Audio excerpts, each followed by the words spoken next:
विनम्र किसान का बेटा था वो दृढ़ता का भंडार। वल्लभ भाई पटेल नाम कहलाता था सरदार। कृषक कार्मिक जनगण से था उसको प्यार अपार। अखिल देश ने उसे रहनुमा किया था स्वीकार। गांधी बापू का शिष्य, सत्य अहिंसा का अवतार, किंतु एक भारत करने को धर लेता हथियार। लौह पुरुष संबोधन था वो लोहे की दीवार। तेज पुंज तुम, शक्ति पीठ तुम, बल का सागर अपरंपार।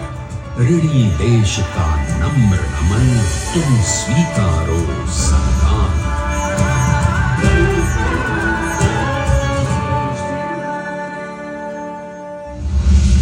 1857 में अंग्रेजों को ललकारने वाले पहले स्वतंत्रता संग्राम के एक सक्रिय सिपाही थे झवेर भाई पटेल। करमसद गांव के इस बहादुर देशभक्त किसान और उनकी पत्नी लाड भाई के 5 बेटों और 1 बेटी में से चौथे पुत्र थे वल्लभ भाई। बालक वल्लभ ने करमसद के बाद नडियाद से अपनी हाई स्कूल की शिक्षा पूरी की। फिर 13 साल की उम्र में उनकी शादी भी हो गई छोटी सी झवेर बाई से। 2 बच्चों, बेटी मणिबेन और बेटे डाया भाई को जन्म देने के बाद झवेर बाई असमय ही चल बसी। सदी बदलने और 20वीं सदी आने पर उनका जीवन भी एक चमत्कार की तरह बदला। प्लीडर का इम्तिहान पास करके वो वकालत करने लगे। पहले गोधरा, फिर आणंद और उसके बाद अहमदाबाद में।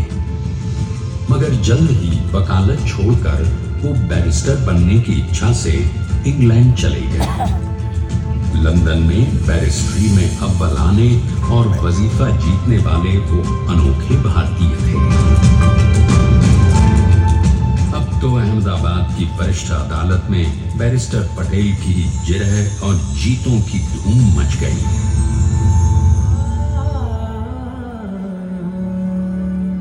तभी एक युग पुरुष ने वल्लभ भाई के जीवन की धारा ही बदल दी।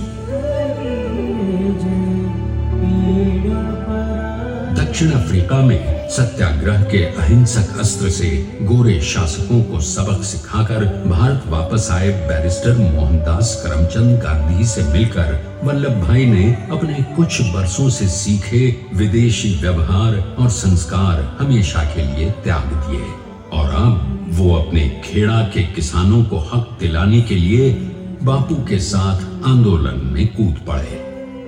अब उनके पैरों में जूते नहीं, गांवों की धूल थी।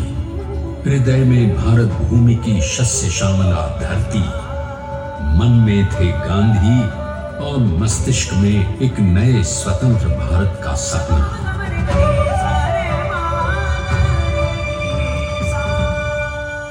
तभी बारडोली के मजबूर मजलूम किसानों की यातना का समाचार उनके पास पहुंचा। तुरंत वल्लभ भाई वहां पहुंचे और यूं शुरू हुआ भारत का सबसे बड़ा और सफल किसान आंदोलन बारडोली।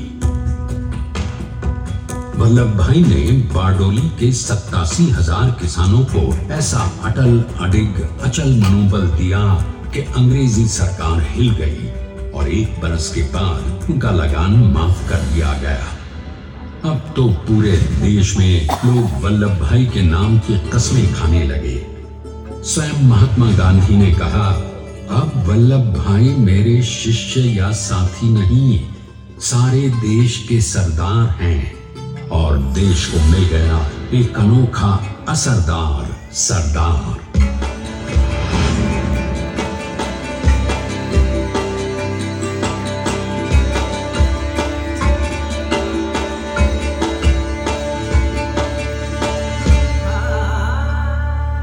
सरदार पटेल के नाम और देशभक्ति से अंग्रेज डर कर कांपने लगे।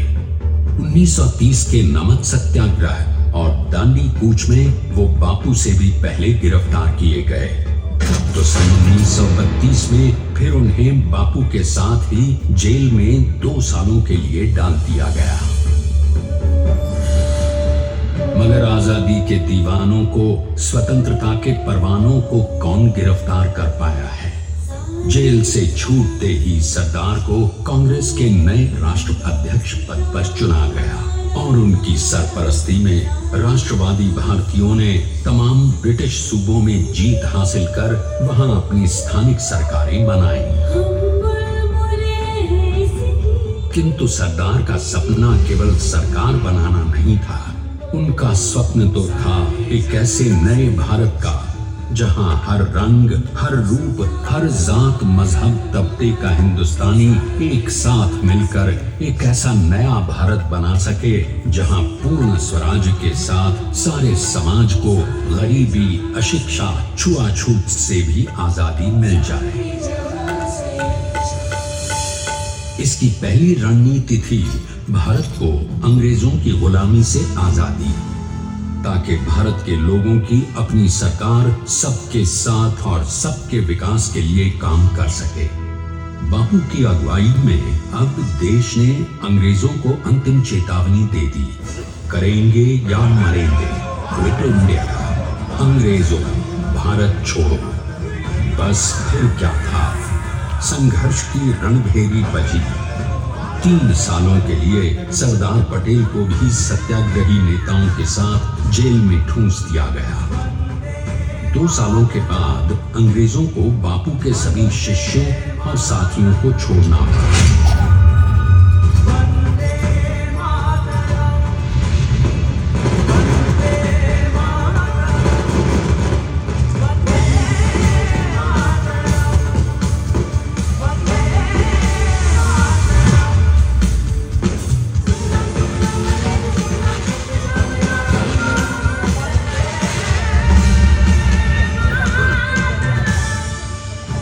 स्वतंत्रता के स्वप्न के सच होने के साथ अब सरदार पर कई एक नई जिम्मेदारियां थीं।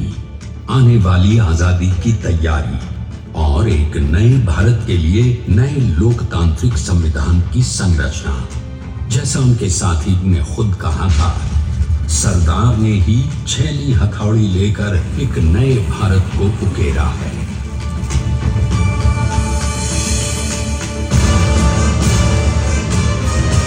स्वाधीनता तो प्राप्त हुई, लेकिन खंडित भारत में भी उठते विभाजनवादी अंधकार को अभी दूर करना था।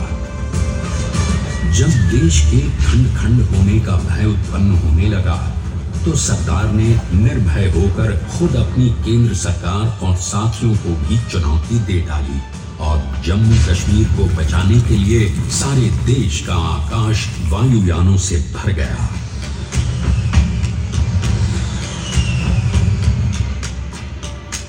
और फिर हैदराबाद और जूनागढ़ के भारत में विलयीकरण को पाकिस्तान से चुनौती मिली। सरदार चाहते थे कि देश की 1 इंच धरती अब और विभाजित नहीं होनी चाहिए।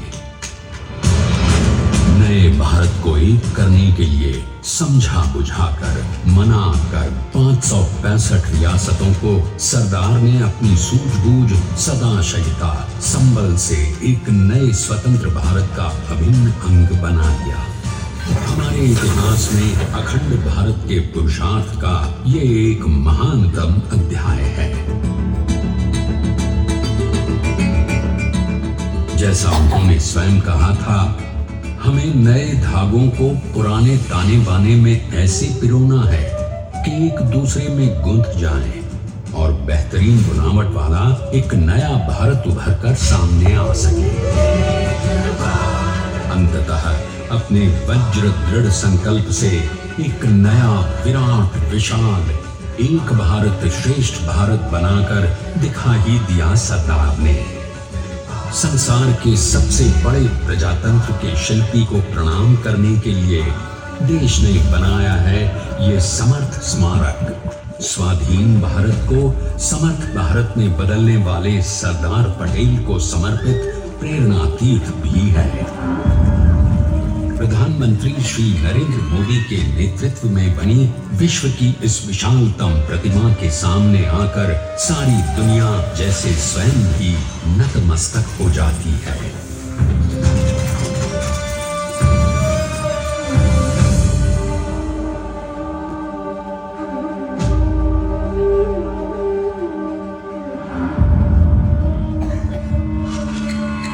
देश को बना गया वो अमित अटल,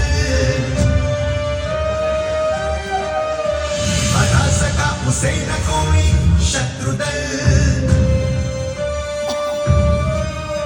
चट्टान के समान सा पुरुष प्रबल, तो स्वदेश का सम्मान है।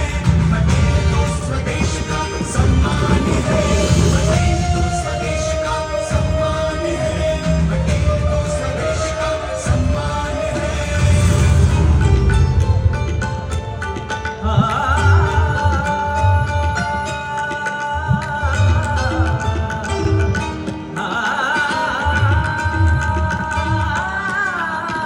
ऊंचाइयां आकाश को छुए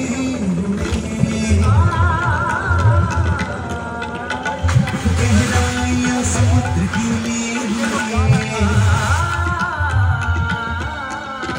कदम अधिक जमीन पर जमे हुए। पटेल अपनी आन बान शान है। पटेल अपनी आन बान शान है। पटेल तो स्वदेश का सम्मान है। स्वदेश का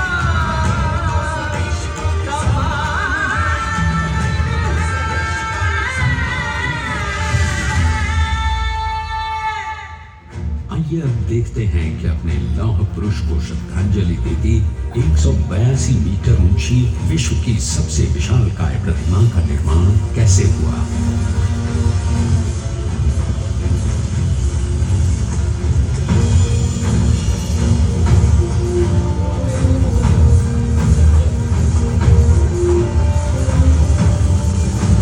गगन चूमती इस अद्वितीय अभूतपूर्व प्रतिमा को बनाने के लिए सबसे पहले नदी पर 4,500 क्यूबिक मीटर का राफ्ट बना और फिर सीधा 600 फीट का कंक्रीट का वॉल बनाया गया।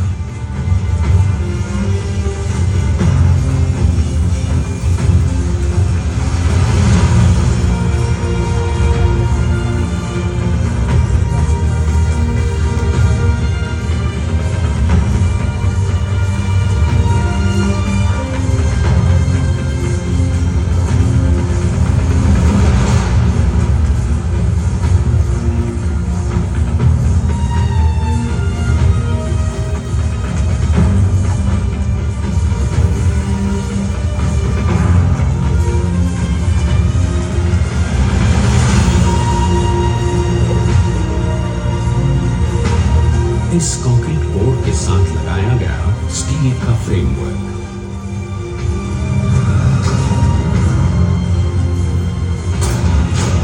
और फिर इस फ्रेमिंग पर 6,500 ब्रॉन्ज के पीसेस लगाए गए।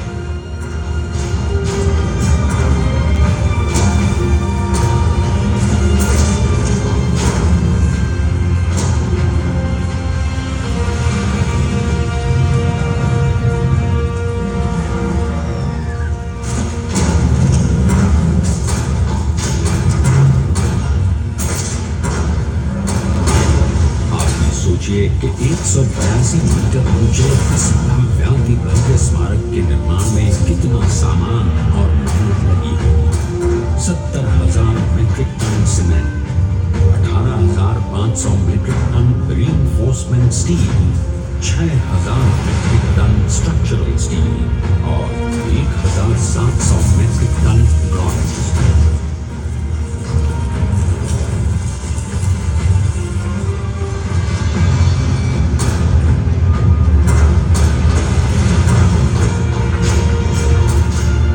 स्टैच्यू ऑफ यूनिटी आज एक वर्ल्ड आइकॉन है और इसे मुमकिन बनाने में एक सेकंड भी ब्रेक लिए बिना देश भर की टीम्स ने 24/7 काम किया। 250 से ज्यादा इंजीनियर्स, 4,500 से ज्यादा स्किल फोर्स और 3 लाख मानव बल। हम गर्व से कह सकते हैं कि कुल मिलाकर स्टैच्यू ऑफ यूनिटी के निर्माण में 95% माल सामान, मजदूर, इंजीनियर्स और एक्सपर्ट्स थे भारतीय। जानते हैं कि 182 मीटर ऊंची इस भव्य प्रतिमा को बनाने में कितना समय लगा? डिजाइन के लिए 12 महीने और निर्माण के लिए 34 महीने, यानी कुल मिलाकर केवल 46 महीने।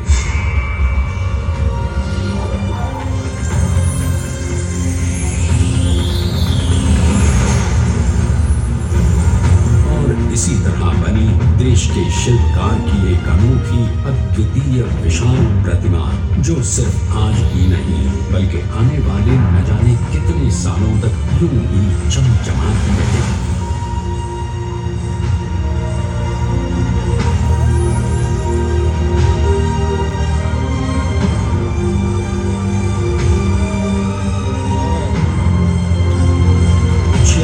महीनों तक लगातार बिना रुके एकजुट होकर न जाने कितनों ने परिश्रम किया और उनका साथ दिया भारत की 125 करोड़ जनता ने। और तभी मुमकिन हो पाया एक ऐतिहासिक निर्माण जो आज कहलाता है भारत की नई पहचान। स्टैच्यू ऑफ यूनिटी, विश्व की सबसे ऊंची प्रतिमा।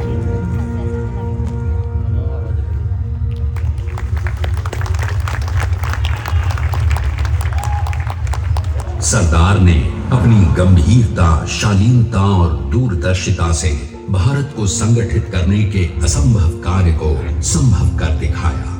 आइए आज हम सब उन्हीं की महिमा में विश्व के सामने एक उदाहरण रखें, क्योंकि ये ही भारत को श्रेष्ठता के मार्ग पर ले जाएगा। हमारा कर्तव्य ये है कि हमें निश्चय कर लेना चाहिए कि हमें हिंदुस्तान में जितने लोग हैं सबको मिल के भाई भाई की तरह के रहना है।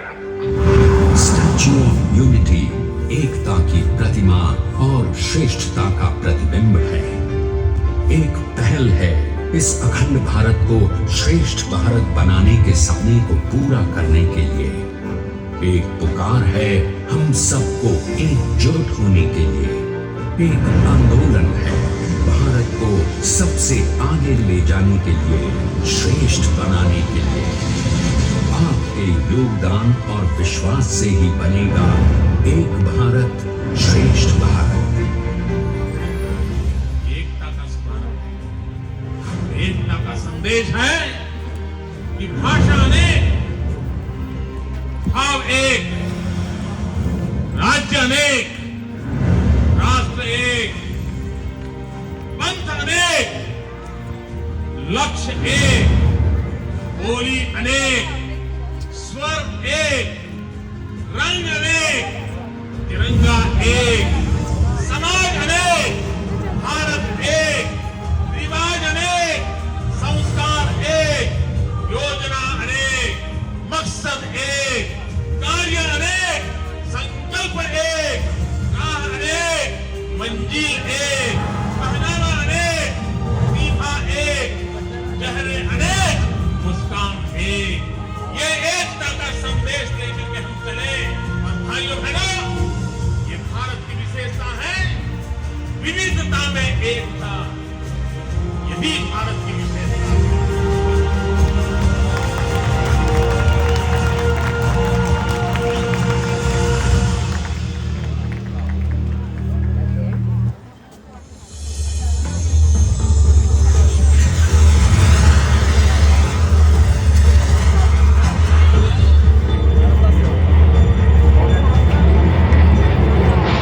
Please stand up for the national anthem.